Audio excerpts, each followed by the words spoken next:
बुद्ध अपने शिष्यों के साथ गांव भ्रमण कर रहे थे। देर के लिए रुक गए। कुछ देर के बाद बुद्ध के एक शिष्य ने उनसे सवाल किया कि क्या विद्या को बल से हासिल किया जा सकता है। बुद्ध ने जवाब दिया कि विद्या को बल से हासिल नहीं किया जा सकता। विद्या हमेशा सेवा से ही प्राप्त होती है। चलो मैं तुम्हें एक कथा सुनाता हूं, जिससे तुम खुद ही इस बात को समझ जाओगे कि विद्या को प्राप्त करने का एक ही रास्ता है, और वो है सेवा। एक फकीर था जो जंगल में एक छोटी सी कुटिया में रह रहा था। हालांकि उसे एक विद्या आती थी जिससे वो पीतल को सोना बना सकता था, लेकिन उसने कभी ना तो इस विद्या का इस्तेमाल खुद को अमीर बनाने के लिए किया और ना ही कभी किसी गलत काम के लिए इस विद्या का सहारा लिया, बल्कि वो सिर्फ गरीबों के फायदे के लिए इस विद्या का उपयोग करता था।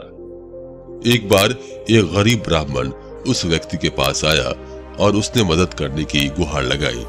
उसने कहा कि वो बहुत गरीब है और अपनी बेटी की शादी करना चाहता है, लेकिन उसके पास शादी के लिए पैसे नहीं है। फकीर समझ गया कि वो व्यक्ति सच में परेशान है। उस फकीर ने उस ब्राह्मण को एक पीतल का बर्तन सोने में बदल कर दिया और कहा कि इसे बेचकर अपनी बेटी की शादी कर ले। वो ब्राह्मण खुशी खुशी उस फकीर का धन्यवाद देकर वहां से चला गया। जब वो उस बर्तन को लेकर सुनार के पास गया तो सुनार को शक हुआ। उसने सोचा कि इस गरीब ब्राह्मण के पास इतना महंगा सोने का बर्तन कहां से आया। उसने सोचा कि हो ना हो यह बर्तन चोरी का है और इस ब्राह्मण ने कहीं से इसे चुराया है। ये सोचकर वो सुनार उस ब्राह्मण को राजा के पास ले गया और सारी बात बताई। राजा के डर से उस ब्राह्मण ने सारी बात सच सच बता दी। ये बात सुनकर राजा ने उस ब्राह्मण को तो छोड़ दिया, लेकिन उसके मन में लालच आ गया। राजा ने सिपाहियों को आदेश दिया कि उस फकीर को पकड़ कर लाए। सैनिक थोड़ी ही देर में उस फकीर को लेकर राजा के पास आए। राजा ने उस फकीर से पूछा कि क्या वो कोई ऐसी विद्या जानता है जिससे पीतल को सोना बनाया जा सकता है। फकीर के हाँ कहने पर राजा ने कहा कि वो उसे ये विद्या सिखा दे। फकीर ने बिना एक क्षण सोचे मना कर दिया और कहा कि वो राजा को ये विद्या नहीं सिखा सकता। राजा ने उसे डराया धमकाया, लेकिन वो टस से मस नहीं हुआ। राजा को बहुत गुस्सा आया और उसने उस फकीर को 15 दिन का समय दिया और कहा कि अगर वो इस बीच राजा को ये विद्या सिखा देता है तो अच्छी बात है, नहीं तो उसे फांसी पर लटका देगा।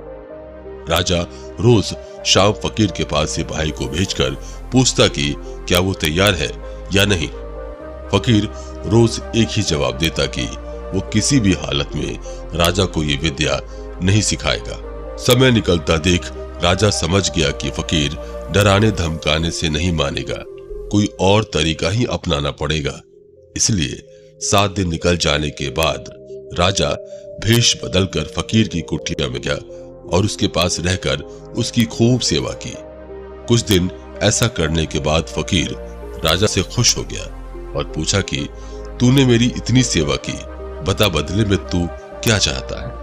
राजा ने उस फकीर से वो विद्या सिखाने के लिए कहा जिससे वो पीतल को सोने में बदलता है।